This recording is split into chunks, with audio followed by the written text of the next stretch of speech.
Movie की starting में हम एक लड़की को देखते हैं जो कि एक स्टोरी नैरेट कर रही होती है, यानी हमें एक कहानी सुनाती है और वो कहानी होती है उसकी माँ से जुड़ी हुई। उसकी स्टोरी में जो पहला कैरेक्टर हमें दिखाया जाता है वो एक लड़की है। उसका नाम हैना है। वो यूनिवर्सिटी का स्टूडेंट है।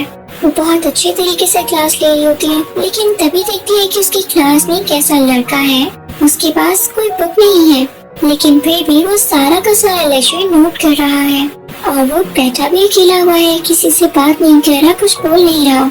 इवन उसके पास उसका स्टूडेंट बैग भी नहीं होता और क्लास से जाने से पहले वो अपनी अटेंडेंस पर मार्क नहीं करवाता।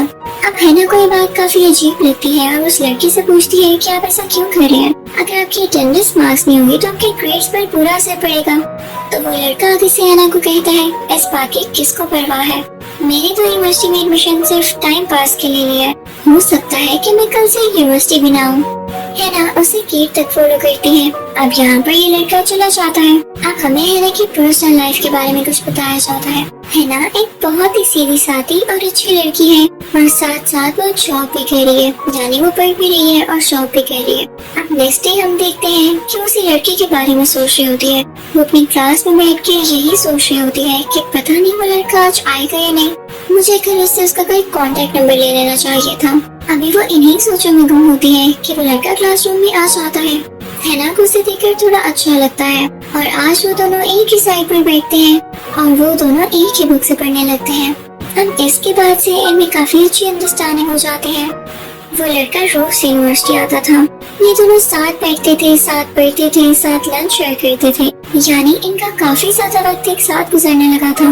अब इस लड़की को फील होने लगा था कि हैना मुझे पसंद करने लगी है और बात भी ऐसी थी, हैना इस लड़के के लिए अपनी फीलिंग्स को कंट्रोल नहीं कर पा रही थी। और अगर बात की जाए लड़के की तो इसे लगता था जैसे उसके दिल में कुछ छुपा हुआ है, वो हैना से कुछ शेयर करना चाहता है लेकिन वो कर नहीं पा रहा।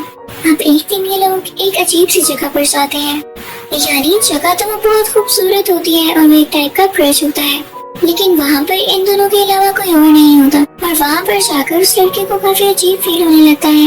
आज यहाँ पर वो इस इंटेंशन, इस नियत के साथ आएगा कि वो हैना को कुछ सच्चाई बताएगा जो हमें आगे जाकर पता चलने वाली है।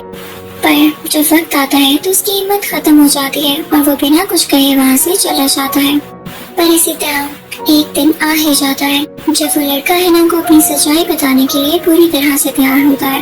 हैना उससे पूछती है, आखिर तुम मुझे कहना क्या चाहते हो? अब वो लड़का यहाँ पे सच्चाई बताने के लिए बिल्कुल तैयार था, तो वो अपने असली रूप में आ जाता है और वो एक वुल्फ था, एक ह्यूज वुल्फ। उसे देखकर डरने की बजाय हैना उसे एक्सेप्ट कर लेती है और उससे कहती है कि मैं तुम्हें अभी भी पसंद करती हूँ। और इसके बाद वो दोनों एक साथ टाइम स्पेंड करते हैं। यानी उस लड़की को लग रहा था कि मेरे इसलिए जानने के बाद हैना मुझे छोड़कर चली जाएगी, लेकिन ऐसा नहीं हुआ।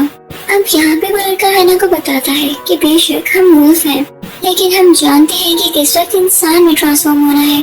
और रही तुम्हारी बात तो तुम मेरे साथ बिल्कुल सेफ हो। बेशक वुल्फ्स को ह्यूमन फ्लैश पसंद होता है, यानी इंसानों का गोश्त पसंद होता है, पर मुझे खुद पे बहुत कंट्रोल है। कुछ दिन बाद हम देखते हैं कि हैना एक्सपेक्ट कर रही होती है। हैना और वो लड़का एक अच्छा कपल बन चुके थे। इन दोनों की प्यारी सी क्यूट सी बेटी होती है और ये दोनों उसका नाम यूकी रखते हैं। जी हाँ, यूकी वही लड़की है जो हमें एक कहानी सुना रही है अपनी माँ के बारे में, यानी यूकी की माँ हैना। फिर हम देखते हैं कि कई साल गुजर जाते हैं। हैना और वो वुल्फ लड़का एक साथ बहुत अच्छी जिंदगी गुजार रहे होते हैं और फिर इनका बेटा भी होता है। पर एक दिन हैना को बैठे बैठे खबर मिलती है कि उसका हस्बैंड यानी वो वुल्फ मारा गया है। वो शिकार कर रहा था और उसी दौरान वो जख्मी हुआ और वहीं पर मर गया। अब वहाँ पर क्लीनिंग सोसाइटी के लोग उसे लेने के लिए आए, पर हैना ने उसे रिक्वेस्ट की कि मेरे हस्बैंड को मुझे दे दो। उसने क्लियरली नहीं कहा, वो बस यही कहती रही कि मुझे ये वुल्फ दे दो। तो उन लोगों ने हैना को वुल्फ नहीं दिया, बल्कि उन्होंने हैना को धक्का देकर गिरा दिया। हैना यहाँ टूट सी गई थी। उसका प्यार, उसका शोहर यहाँ पर जा चुका था और अब उसे अकेले अपने दो मासूम बच्चों को पालना था। अब हैना क्योंकि एक नॉर्मल इंसान थी तो उसके लिए इन वुल्फ चिल्ड्रन को पालना थोड़ा मुश्किल हो रहा था। वो ऐसे कि जैसे इन बच्चों को गुस्सा आता है अपने बाप की तरह वुल्फ में कन्वर्ट हो जाते, और अभी क्योंकि ये छोटे थे तो इन्हें खुद पर कंट्रोल भी नहीं करना आता था, और साथ ही साथ इन्हें भूख भी बहुत ज्यादा लगती थी। अब हैना क्योंकि सिंगल मदर थी तो इनका खर्चा कैसे अफोर्ड करती, बस इसी के लिए वो काफी मेहनत कर रही थी। अब एक दिन हैना के घर कुछ लोग आते हैं। वो हैना से कहते हैं कि आपके बच्चों को अभी तक कोई वैक्सीन नहीं लगी, बेहतर होगा कि आप उनको लगवा लें। पर हैना उनको मना कर देती है और उन्हें जाने का कहती है, क्योंकि वो भी जानती थी कि उसके बच्चे किसी भी वक्त वुल्फ में बदल जाएंगे और ये उसके लिए रिस्की काम है अगर बाहर के लोगों को पता चला। वो इस तरह से अपने बच्चों को छुपा छुपा कर तंग आ चुकी थी, तो वो डिसाइड करती है कि जहाँ वो रह रही है यानी टोक्यो, वो उसे छोड़ देगी और एक डिजर्टेड जगह पर चली जाएगी जहाँ आसपास ज्यादा लोग नहीं होते। जल्द ही लोग उस जगह पर शिफ्ट हो जाते हैं, पर जो घर ये लोग लेते हैं वो काफी पुराना और टूटा हुआ होता है। पर हैना साथ साथ उसे ठीक कर रही होती है। इसके दोनों बच्चे यूकी और उसका भाई काफी खुश होते हैं क्योंकि ये लोग नेचर की तरफ आ गए थे और वुल्व्स को तो वैसे ही वाइल्ड नेचर काफी पसंद है। हैना ने यहाँ आकर भी मेहनत करना नहीं छोड़ी। वो हमेशा घर को रिपेयर करती रहती, अपने बच्चों को कभी न भूखा रहने देती। उसके बाद वो सोचती है कि उसके पास इतना सारा लैंड है तो क्यों ना वो कुछ फील्ड्स उगाए, यानी कुछ सब्जियाँ या फ्रूट्स उगाए। इसके लिए वो बुक्स खरीदती है और उनको पढ़कर ये सारा कुछ सीख लेती है। सबसे पहले वो उगाने की कोशिश करती है गोभी को, पर उससे वो उग के नहीं पाती तो वो काफी स्ट्रेस ले लेती है क्योंकि जो भी फसल उगाने की वो कोशिश कर रही होती है वो नहीं उग पाती। अब इस तरह से कई दिन गुजर जाते हैं। हैना रोज मेहनत किया करती थी पर उसे कोई भी फसल उग नहीं पा रही थी। अब एक दिन क्या होता है कि वहाँ से एक बूढ़ा आदमी गुजरता है। वो हैना को मेहनत करता हुआ देख के बहुत खुश होता है और अपने पुराने और ऑथेंटिक तरीकों से उसे फसल उगाना सिखाता है, जिसके बाद हैना काफी अच्छे तरीके से सीख जाती है। अब इस तरह गांव के लोग भी उसे जानने लगे थे और उसकी मदद के लिए आते थे। अब गांव की औरतें भी हैना से मिलने आती थी। इन सब में काफी अच्छी अंडरस्टैंडिंग हो जाती है, पर हैना इन सबको अपने बच्चों से नहीं मिलवाती थी क्योंकि वो जानती थी कि अगर ये इनके सामने वुल्फ बन गए तो उसके लिए मसला होगा। पर वो ये जरूर बताती है कि उसके बच्चे हैं और वो कभी कभी नजर भी आ जाते हैं। तो गाँव की वो औरतें हैना से कहने लगती हैं, यार तुम किस दौर में रह रही हो, तुम अपने बच्चों को पढ़ाओगी नहीं क्या, इनको स्कूल में डालो, तुम्हारे पास भी कोई फ्री टाइम बचेगा। अब हैना उनसे तो मना कर देती है ये कहते हुए कि मैं उनको अच्छी तरबियत दे रही हूँ। पर ये बात यूकी सुन लेती है और रात में अपनी मामा से गुस्से से बात करती है। वो फिर से वुल्फ चाइल्ड में तब्दील हो जाती है, यानी वुल्फ चाइल्ड बन जाती है। वो कहती है कि मामा मुझे स्कूल जाना है, आप हमें बाहर ही नहीं निकलने देती। पहले तो हैना नहीं मान रही होती, लेकिन अपनी बेटी की जिद देख के कहती है, ठीक है यूकी, मैं तुम्हें एक शर्त पर स्कूल जाने दूंगी कि कभी तुम वहाँ गुस्से में नहीं आओगी और ना ही वुल्फ चाइल्ड बनोगी। फिर इसके बाद हम देखते हैं कि हैना और बाकी लोगों की मेहनत रंग ले आती है। हैना की उगाई गई फसल उगने लग जाती है और जो पहली फसल उगती है वो पोटैटोस यानी आलू होते हैं। अब ये आलू वो बाकी लोगों को देकर इसके बदले और अनाज लिया करती थी, यानी और खाने पीने की चीजें जैसे चावल, आटा और इस तरह की जरूरत की चीजें। और क्या आप लोग जानते हैं कि पुराने जमाने में भी ऐसे ही हुआ करता था, जो चीज आपके पास होती थी वो आप दूसरों को देते थे और जो चीज दूसरों के पास होती थी वो आपको देते थे। अब इसी तरह से इनकी रोजी चलने लग जाती है और फिर कुछ ही महीनों में विंटर सीजन आ जाता है, काफी तेज बर्फबारी होती है। फिर हम देखते हैं कि हैना ने अपनी बेटी यूकी का स्कूल में एडमिशन करवा दिया होता है और अगली सुबह उसका स्कूल में फर्स्ट डे होता है। वो काफी एक्साइटेड होती है और स्कूल के लिए निकल पड़ती है। अब स्कूल में जाकर वो टीचर की भी हर बात का अच्छे से जवाब दे रही होती है और ऐसा लग रहा होता है कि वो काफी लायक और अच्छी स्टूडेंट बनेगी। अब उधर हैना अपनी बेटी के साथ अकेली होती है तो उसे एक फॉरेस्ट में ले आती है जहाँ पर वो लोग एक वुल्फ को देखते हैं। हैना उससे बात करने की कोशिश करती है लेकिन वो ह्यूमन वुल्फ नहीं होता बल्कि एक नॉर्मल वुल्फ होता है तो कुछ भी नहीं बोलता। अब हैना की बेटी को ये वुल्फ बहुत पसंद आता है और वो अपनी माँ के साथ अक्सर यहाँ पे आता था। अब उधर हम स्कूल का सीन देखते हैं जहाँ पर यूकी से सब लोग डर रहे होते हैं क्योंकि उसकी चॉइसेस, उसके इंटरेस्ट बाकी सब बच्चों से अलग होते हैं। पर कुछ ही दिन बाद उस स्कूल में एक लड़का आता है। वो अकेला ऐसा लड़का होता है जो यूकी को पसंद करने लगा था और उससे बात करना चाहता था, पर यूकी उससे घबराती थी। उसे लगता था कि ये भी बाकी इंसानों जैसा है। अब एक दिन जब वो लड़का यूकी से बात करने आता है तो यूकी को गुस्सा आ जाता है और उसके हाथ वुल्फ के हाथों में कन्वर्ट हो जाते हैं और बड़े बड़े पंजे निकल आते हैं और वो उस लड़की के कान पर वार करती है, जिसकी वजह से उसका कान काफी जख्मी हो जाता है और खून आने लगता है।